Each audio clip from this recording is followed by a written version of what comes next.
Assalamualaikum, salam sejahtera dan selamat kembali semula ke channel Abang. Terima kasih sangat-sangat sudi nak dengarkan cerita yang Abang nak sampaikan hari ini.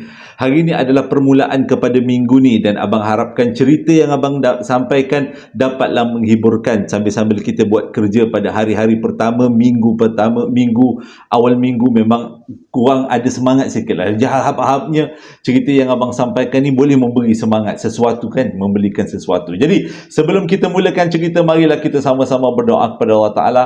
Semoga Allah panjangkan umur, murahkan rezeki, berikan kesihatan yang baik untuk kita semua dan permudahkan segala urusan kita dunia dan di akhirat. Dan semoga Allah memberikan syurga buat mak ayah kita, juga memberikan keamanan untuk kita satu dunia dan juga memberikan umur yang diberkati. Jadi tanpa membuang masa lagi, Abang akan mulakan cerita kali ini dengan A'udzubillahi minasyaitanirrajim. Bismillahirrahmanirrahim. Allahumma salli ala Sayyidina Muhammad wa ala ali Sayyidina Muhammad. Sewaktu abang sampaikan cerita, ada satu benda yang memang susah abang nak kontrol. Bukan satu, dua benda. Yang pertama adalah kalau tersalah cakap, iaitu tersasul. Yang kedua adalah bila abang cakap terlalu laju. Itu disebabkan cerita yang disampaikan, email yang abang baca tu terlalu panjang. Jadi kena laju sikit supaya dapat dikumpulkan, dirangkum dalam 30 minit aja. Abang tak nak lebih-lebih, bukan apa. Takut nanti ada yang boring dengar. Okey. Kali ni abang nak sampaikan satu pengalaman yang dihantarkan kepada abang melalui email. Yang hantarkan ni minta abang gunakan nama samaran. Sebabnya dia bekerja dekat salah satu bank yang terkenal dekat kawasan sama ada Kuala Lumpur atau Selangor, lebih kurang macam tu. Dan nama yang minta digunakan adalah Asrul, iaitu nama bos dia. Dia kata nama bosnya, sebab kali ni cerita pasal bos, dia kata. Jadi dia bekerja sebagai seorang pegawai bank. Biasalah dia kata kalau cerita tentang kerja bank, orang nampak bergelumang dengan duit, tapi sebenarnya bergelumang dengan banyak masalah yang berkaitan dengan keuangan. Bila main-main dengan duit orang ni, maksudnya berurusan dengan duit orang, bukan boleh-boleh kita sebarang-sebarangnya. Sebabnya kalau tersalah susun, tersalah atur, kita juga yang menanggung rugi, kita yang kena membayar ganti. Dan mengikut kata Asrul, dia ni bekerja dekat satu branch dalam satu bank yang sangat terkenal dekat Malaysia ni.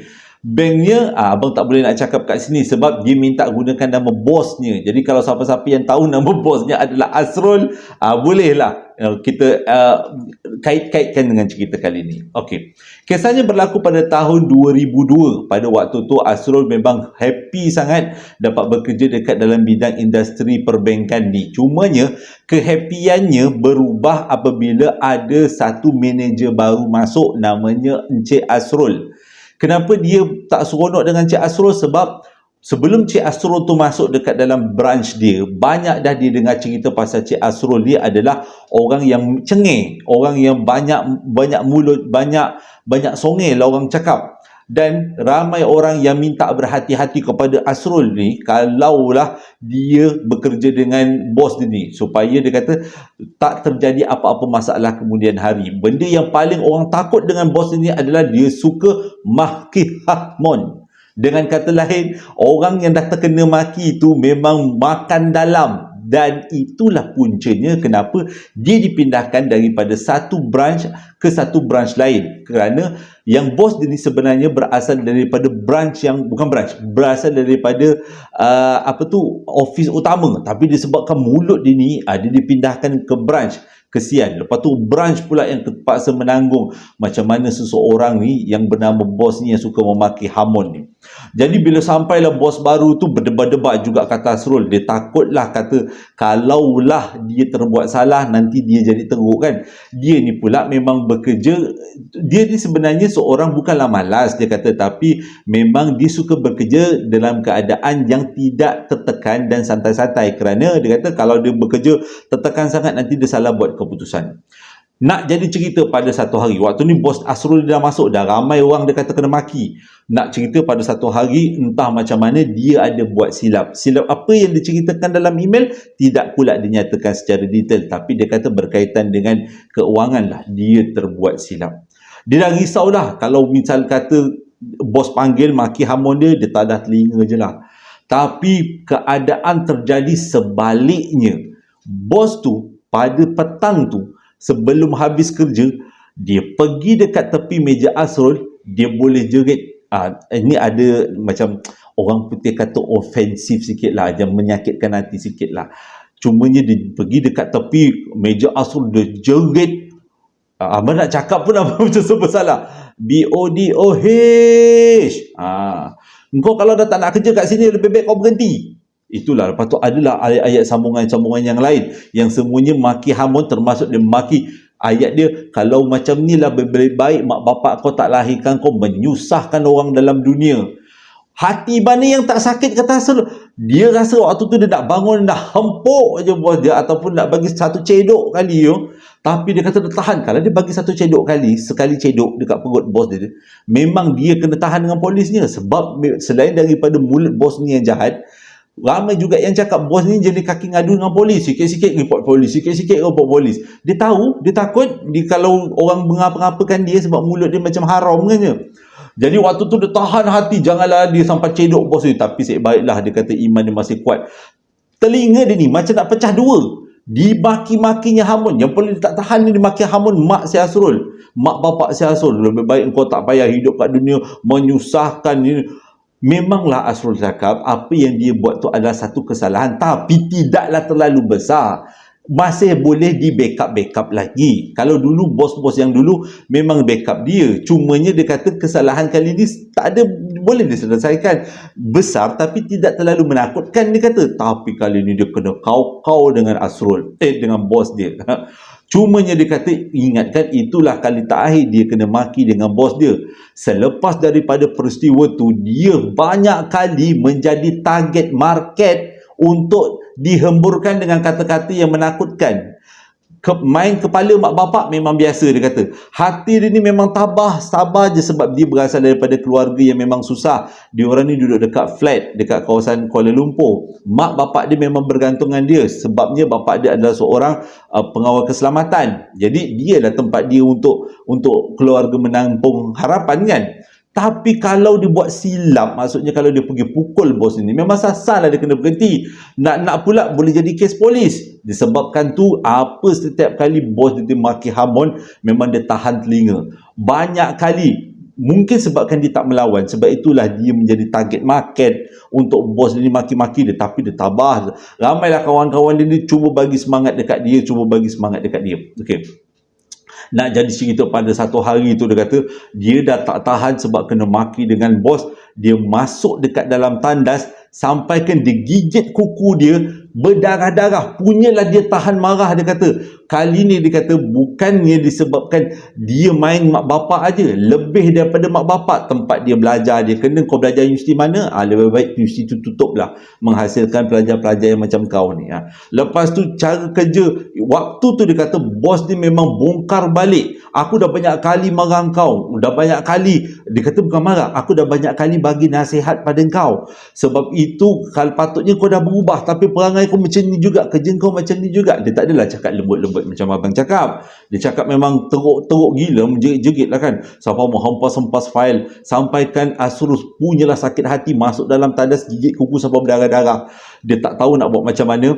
Rupanya bila dia balik rumah, keadaan dia diperhatikan oleh keluarga. Mak bapak dia tengok, kenapa kau ni makin kurus, makin tak selera, kau rasa macam murung. Dia tak nak cerita dengan mak dia, dengan bapak dia, sebab dia takut kalau mak bapak dia ni tak tahu tentang masalah dia ni, dia akan, orang tua akan jadi susah hati lah kan.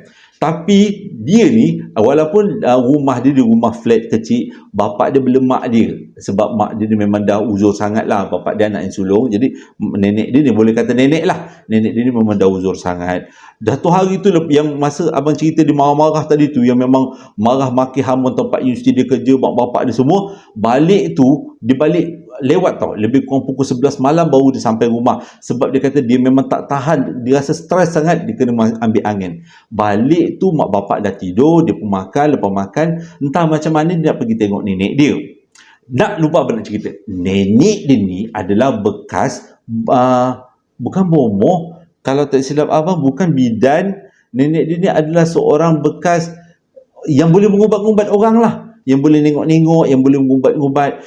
Dia tahu, tapi dia tak berapa nak tahu sangat apa profession nenek dia ni masa muda-muda. Cuma mengikut kata mak bapak dia, mengikut kata pakcik-pakcik dia, nenek dia ni dekat kampung dulu memang sangat ditakuti orang sebab dia memang banyak ilmu. Dia ilmu-ilmu yang putih ke yang hitam ke tak pula dijelaskan pada abang. Jadi entah macam mana lepas makan tu dia pergilah tengok nenek dia. Nenek dia waktu tu belum tidur, dah tua tapi bukanlah jenis yang terbaring aja tapi masih boleh bangun lagi lah. Umur pun dah 80 lebih dia kata.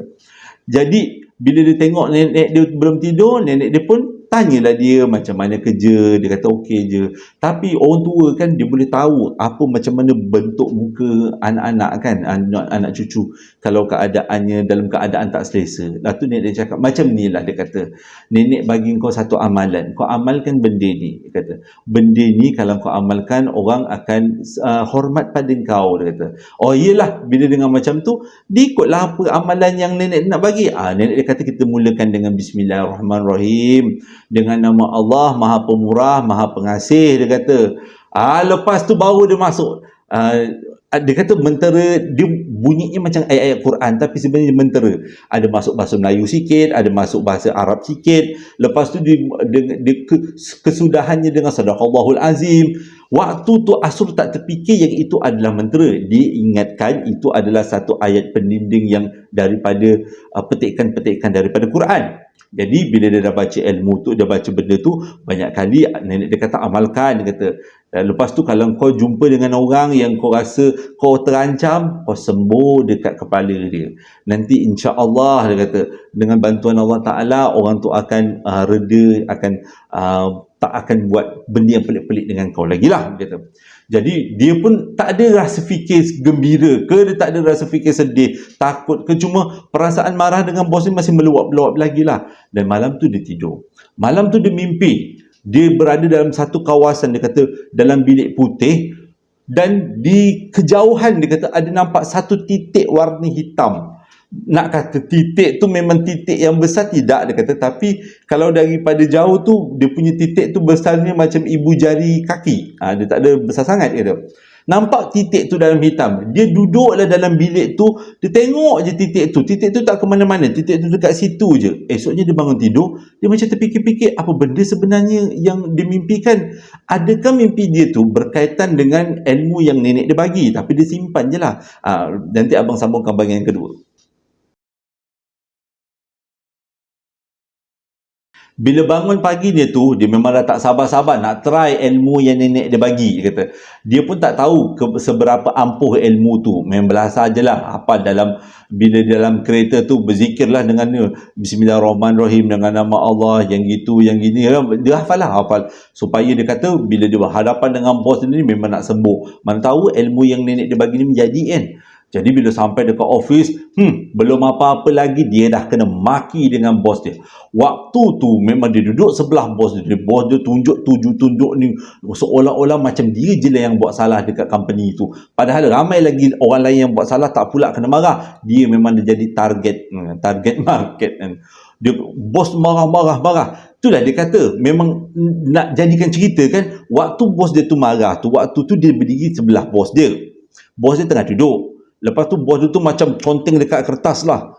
Waktu tu dia terus teringat bacaan nenek dia tu dan pesan nenek dia, kalau nak tundukkan orang yang kita tak suka ataupun orang yang boleh memberi ancaman kepada kita, kita baca mentera tu, sembuhkan kepala orang tu. Lepas tu dia pun buat lah. Dia sembuhkan kepala nenek. Kepala bos dia. Bukan kepala nenek dia, kepala bos dia. Dia sembuh. Sembuh. Baca lagi. Sembuh. Lepas tu bos dia tu daripada marah-marah tadi, nampak kesan dia macam slow sikit tau. Dia agak tak berapa marah. Lepas tu dia pun cakap, awak pergi je lah sambung kerja. Menjadi ke? Okeylah, tak apalah, dia pun sambung kerja. Seharian tu selalunya mesti dia akan kena maki, tapi waktu tu seharian dia langsung tak kena maki. Pagi tu je dia kena maki. Seharian tu bos dia tak panggil, bos dia tak maki dia. Dia kata menjadi kot. Lepas tu setiap hari dia baca mentera tu, dia sambung kat kepala bos dia. Sambil jalan, sambil nak pergi makan, sambil dia ambil file dekat belakang bos dia, apa-apa dia peluang dia sambung kat kepala bos dia. Mula-mula perubahan dia, bos dia dah tak marah. Yang kedua perubahan dia, bos dia dah mula menjauhkan diri daripada dia. Dia pelik, dia kata. Mula-mula dia rasa macam takut, lama-lama dia rasa macam seronok.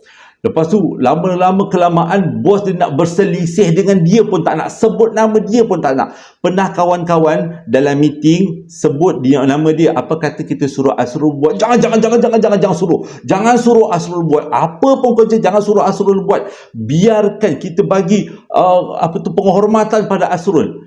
Bila bos dia cakap macam tu, satu branch tu jadi pelik. Kenapa pula bos macam tiba-tiba kan?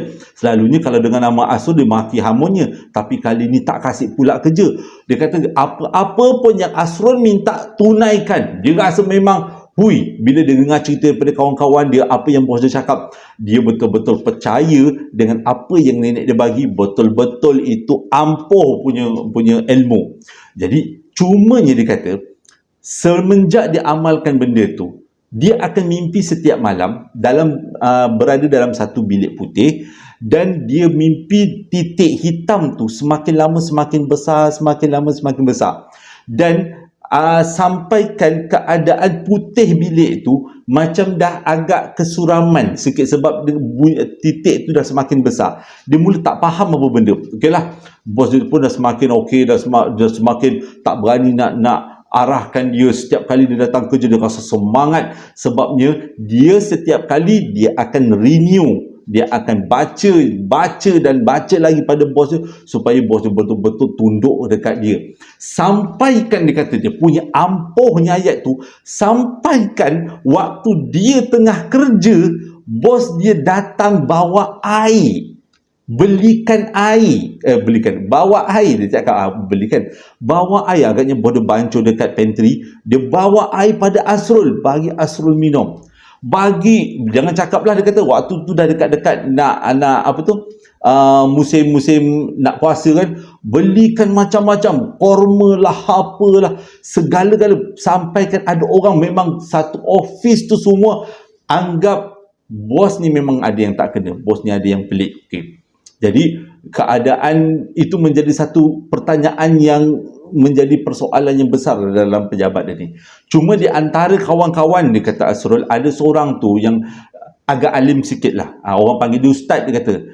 Ustaz tu pernah jumpa dengan Asrul. Ustaz tu tanya terus terang, engkau ni ada amalkan benda pelik-pelik ke? Dia kata, tak ada Ustaz, tak ada. Mana takkan kita nak ngakukan? Dia kata, kita mestilah mengelak daripada disyak yang bukan-bukan. Tak ada Ustaz, tak ada. Saya sebenarnya bila dengan bos tu suka-suka marah saya selawatkan dia Ustaz. Lepas tu sambil-sambil selawat, saya ruqyah, kata itu abang tambah.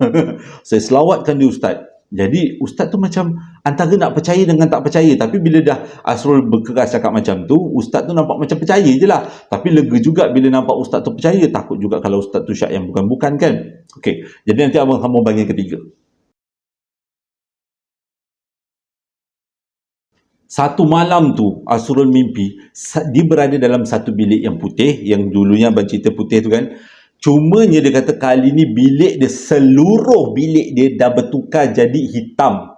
Maksudnya titiknya yang hitam tadi dah memenuhi seluruh ruang dinding, yang menyebabkan dia tak ada lagi dalam bilik yang putih, tapi dia berada dalam bilik yang hitam. Dia pun tak faham apa benda maksudnya. Tak kisahlah, dia kata, sebabnya yang penting hasrat dia akan terjamin, iaitu bos dia tak marah-marah dia lagi. Malah bos dia seperti seolah-olah mencium tapak kaki dia. Dan dia waktu tu dia kata lepas mayang dia baca zikir tu, zikir yang dia ajar. Lepas tu pergi kerja, nak masuk tempat kerja dia baca, keluar tempat kerja dia baca.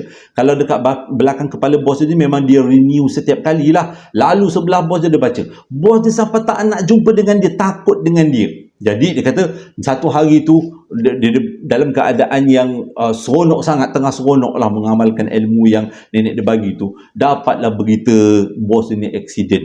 Jadi dia pun dengan kawan-kawan dia ni ramai-ramai pergilah jumpa bos dia dekat hospital swasta, dia kata pada waktu tu.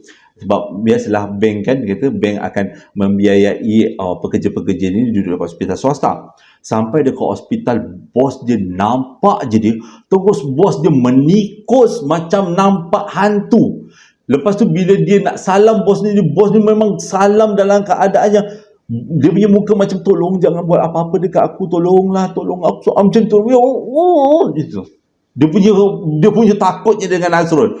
Asrul bila tengok macam tu lagi besar, gitulah badan dia kembang lah. Bila dah bos takut dengan kita kan. Macam ni abang pula yang bermusuh dengan bos. Bos abang okey.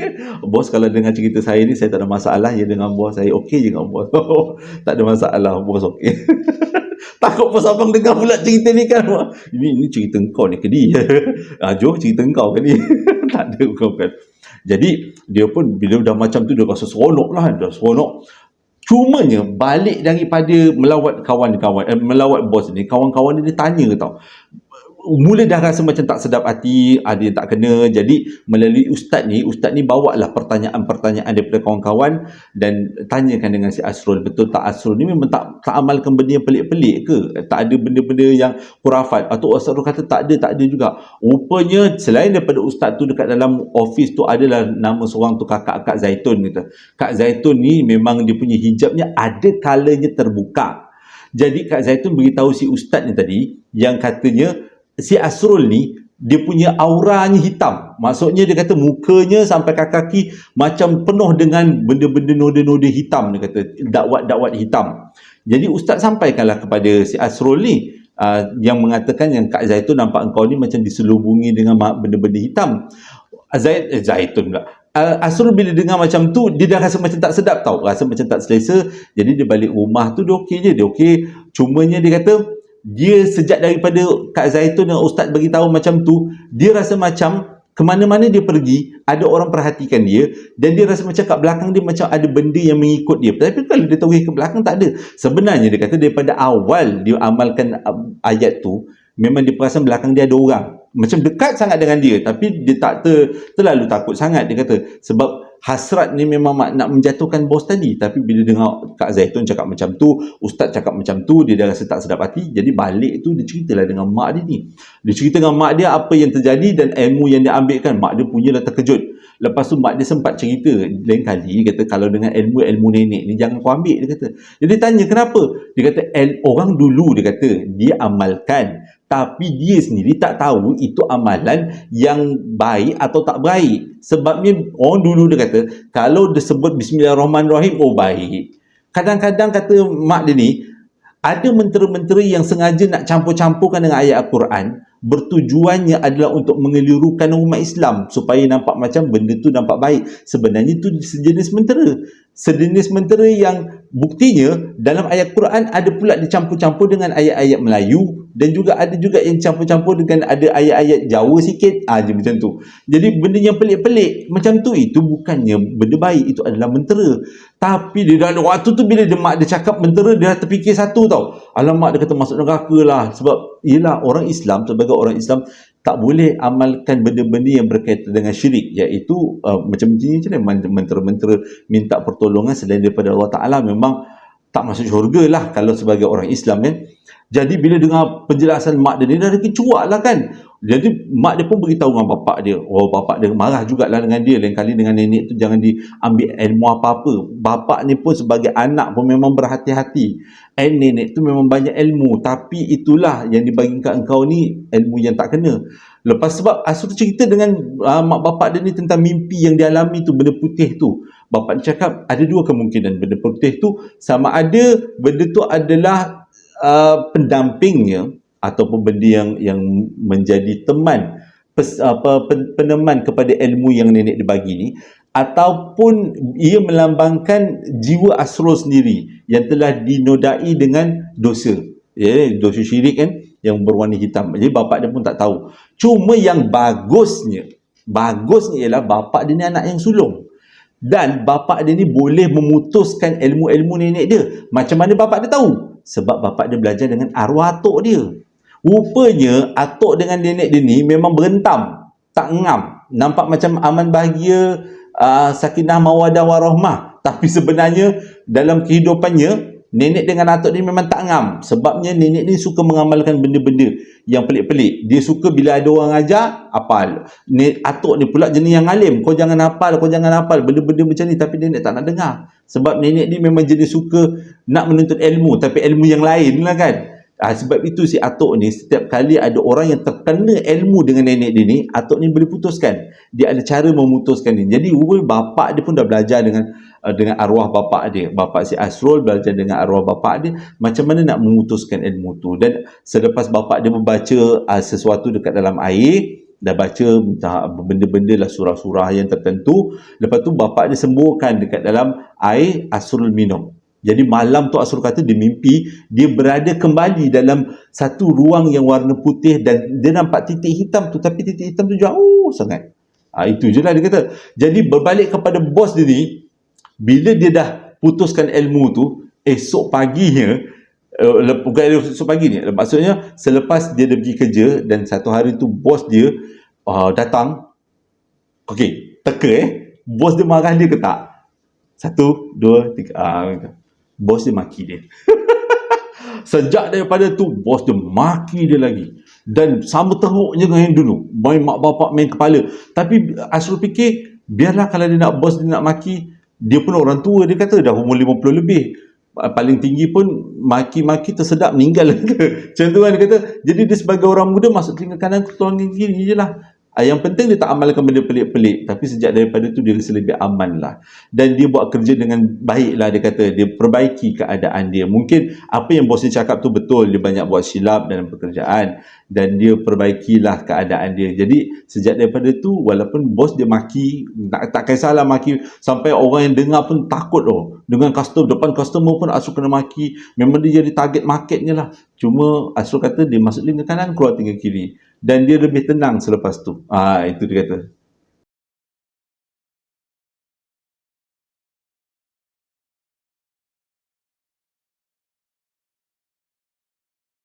Terima kasih sangat-sangat sudah dengarkan cerita yang abang sampaikan hari ini. Hari ini cerita tentang betapa sakitnya hati seseorang bila dimarahi oleh bos. Lepas tu cuba cari jalan untuk menyelesaikannya dengan amalan-amalan macam tu. Nanti janganlah tanya dengan abang, bang hantunya belah mana bang? Tak nampak pun hantunya. Kadang-kadang ceritanya tak ada hantu.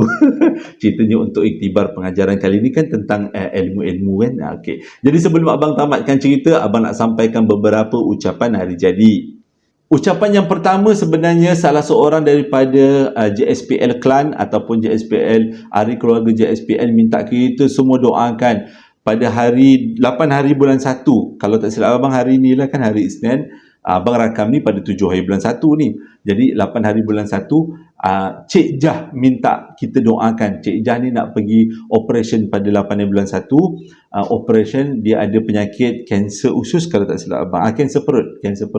Jadi kita doalah sama-sama. Semoga Cik Jah cepat sihat seperti sedia kala. Ya Allah Tuhanku, biarlah kanser tu hilang daripada perut Cik Jah. Amin ya rabbal alamin. Kita doa sama-sama kan, mana tahu kita doa untuk Cik Jah, satu hari nanti orang doakan untuk kita, untuk kesejahteraan kita. Amin ya rabbal alamin, kita doa pada Allah Ta'ala. Amin. Minta Cik Jah cepatlah selamat, cepat sihat, dia punya kanser pun hilang. Amin ya rabbal alamin.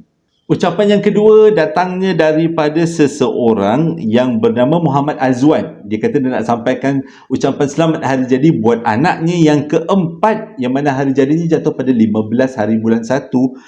Dia punya birthday. Cumanya dia tak beritahu dekat abang apa nama anaknya. Jadi abang tu lah letak dekat atas ni, anak nombor 4 kepada Muhammad Azwan. Jadi dengan ucapan selamat hari jadi buat anak tersayang, semoga dipanjangkan umur, dimurahkan rezeki, diberikan kesihatan yang baik dan dipermudahkan segala urusannya dan diberikan masa depan yang cemerlang. Amin ya rabbal alamin. Ucapan yang seterusnya datang daripada Puan Lola. Dia nak sampaikan ucapan hari jadi buat suami dia. Dia tak beritahu nama, jadi abang letak dengan suami kepada Puan Lola, yang mana hari jadi dia jatuh pada 5 hari bulan 1.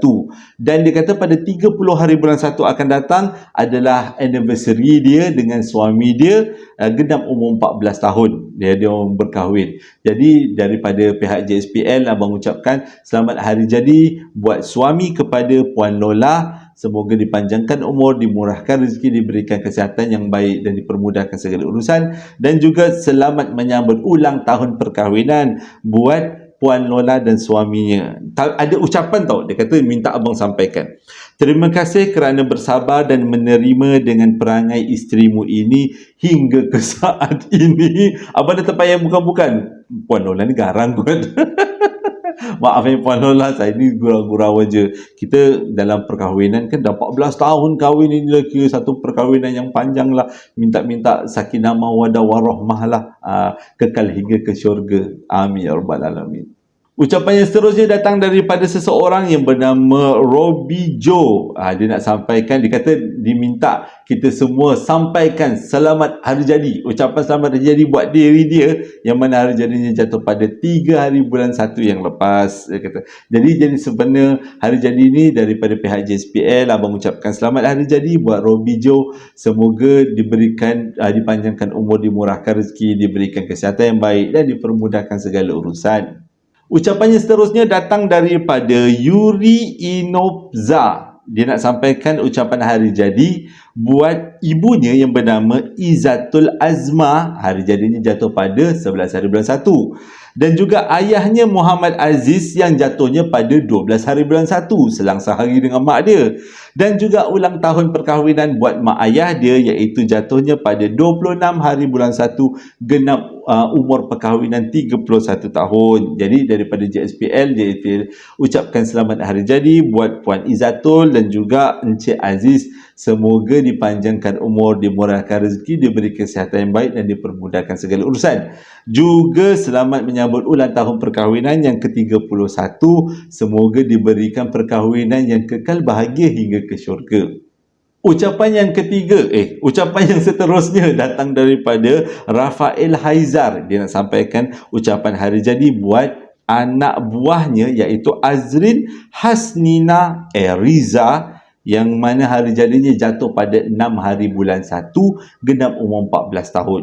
Dengan ucapan selamat hari jadi buat anak buah tersayang. Semoga Allah sentiasa merahmatimu, memberi masa depan yang cemerlang buatmu dan dimurahkan rezeki.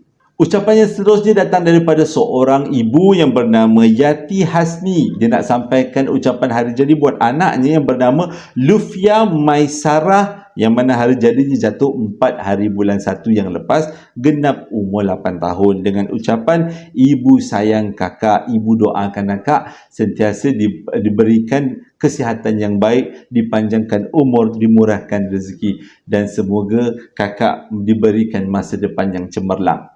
Terima kasih sangat-sangat sudah dengarkan cerita yang abang sampaikan hari ini. Hari ini memang ceritanya bagus berkenaan dengan bos. Sebelum kita tamatkan cerita, pada siapa-siapa yang nak membeli sambal lara, perapan sate dan juga coklat moist, masih lagi abang jual sampai sekarang. Boleh tekan link-link yang abang sediakan di bawah setiap video. Mana tahu kan ada yang nak rasa nak buat sate, nak buat gunakan perapan abang, jadi bolehlah memudahkan kerja.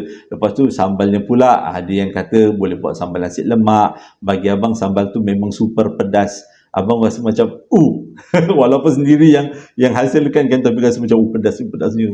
Abang akan makan sikit dengan air 1 jam. Dan juga coklat moist, siapa-siapa yang nak beli boleh tekan link yang disediakan di bawah setiap video abang. Hingga berjumpa lagi besok dengan cerita yang berbeza. Abang belum baca lagi cerita yang baru, tapi insyaAllah lah okey. Yang orang hantarkan cerita hari ni pun okey kan, cerita menyakitkan hati. Hingga berjumpa lagi esok. Assalamualaikum warahmatullahi wabarakatuh.